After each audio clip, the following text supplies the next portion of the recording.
Hello, good morning, everyone. So, what I'm here to do is this challenge of being able to talk about a lot in 10 minutes. So, first thing, we'll be talking about professional development here, which is worth for everyone, which is good for everyone who's interested in taking ownership of their own professional development. Okay? So, basically, what we'll be talking about here is a couple of say ideas may be techniques that you can use to boost your career. So, first of all, we'll be talking about the 70-20-10 development model. You've probably heard about it.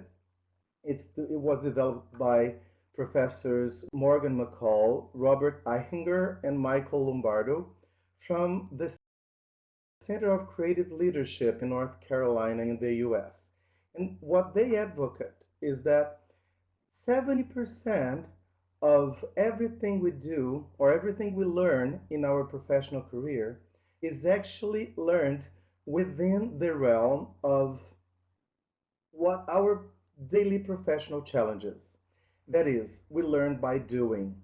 From whatever new situations come to us, whatever new challenges our bosses ask us to face, and all that is actually responsible for 70% of everything we learn in our careers. And we should take a closer and more professional or structured look at that.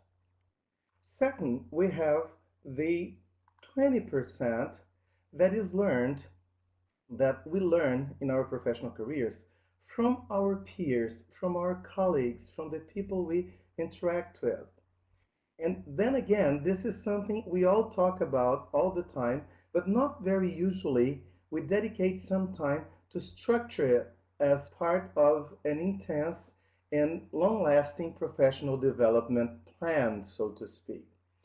And believe it or not, the final 10% only is what we learn from formal professional development um, opportunities, such as BRAZ TESOL conferences, such as presentations like this one. But then again, it doesn't mean that they have different ways. What means is that they have a couple of different features that we have to take into account. What I mean by that is that it only works if we have the three different dimensions closely knit together. They're intertwined so that we have the 70%. Yes, it is a lot, but it doesn't mean we only learn from those 70% from what we do every day in our classrooms and our schools. It has to be connected, closely connected to what we learn in a structured way from our peers, from our colleagues, from our leaders, and whoever we interact with. And finally, it must be not only confirmed, but sometimes started by those or at those instances we have of formal learning, such as university and associations and events like this one. And it all has to do with a very, very fine balance of all those different dimensions, so to speak. So what we have to do is when planning what it is that we want to do, we have to take into account all those three different, again, dimensions. So first, okay, we learn 70% from what we're doing. But if we keep doing the same thing every single day during a 10-year career, it doesn't mean you have 10 years of learning. It means you have 1 year or 1 week of learning being repeated for 10 years. So first we have to look at it with the idea, with the goal, that's the word I was looking for, with the goal of learning to advance our careers. Second, we do have chats and conversations with our colleagues and wonderful now opportunities with social media and everything. And we have to use that as part of our planning to be able to learn how to be a better teacher.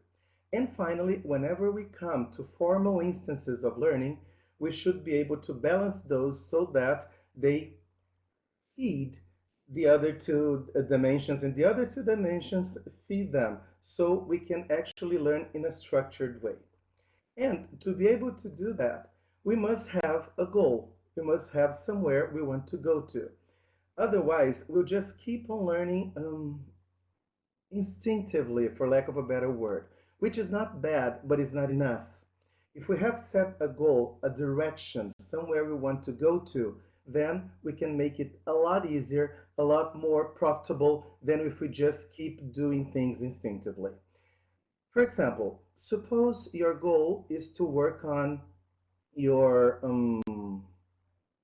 linguistic or language competence, something that our first vice president, Igor Cavalcante, is so fond of. So if you want to work on your language, on your command of English, what is it that you can do while working that will help you? What is it that you can do with your peers in a structured way that they can help you learn and you can help them learn? And finally, what are the events or formal education instances you can go to improve your linguistic competence? So if you have a goal, if you can balance all three, and if you give proper weight to each one during your professional career advancement, then you'll certainly succeed. But how can we do that? How can we work on that? First, we have to have a focus. We have to focus on what it is that we want to do at that specific point in our careers. If it's linguistic competence, whether it's learning how to manage a classroom or perhaps getting prepared for a leadership position, all that must be your focus. Mostly because some of us teachers, and I include myself, we want to do everything at the same time, and that's just not possible. And even if it were, we wouldn't reach the best goals because our efforts wouldn't be focused. So first and foremost, focus. Look at or analyze what it is that you want to learn at that point. Second, work together with your colleagues. Invite them to join you in that effort, not only to help you with their ideas and their work and their observations, but also the other way around. This exchange of ideas is definitely the best option or the best, those are the best moments we have to actually build together. If we think of Vygotsky and the zone of proximal development, that's not only for children, but also for us. We learn better when we can exchange ideas and thoughts and what we learn with our colleagues. Isn't that true? And finally, at this point, have fun. You're going to spend a lot of time, a lot of work, and a lot of thought to that. It shouldn't be painful. What we want to do, what we have to do, what we need to do is to have fun. And it is hard work. Actually, it is. But it doesn't have to be a burden.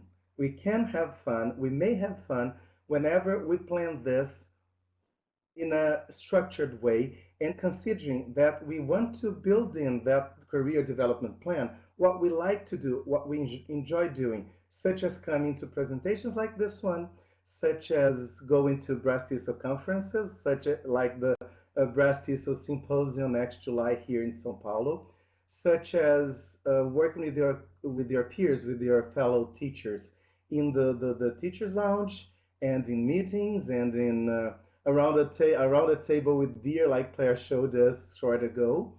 And also when looking at your own practice as a means of research. If you look at you as your own research subject, you'll learn a lot from what you do. If we have the time, we could perhaps go down to techniques, but that's at least something for you to think about the 70-20-10 model of professional development. 70% when your daily challenges at work, 20% interaction with peers, and finally 10% in formal instances of learning. Have that in mind, and we'll certainly be able to talk about it in future BRAZ TESOL events such as the 6th Symposium now and our big conference next year in the south of Brazil. Thank you all very much, and it's been a pleasure to be here.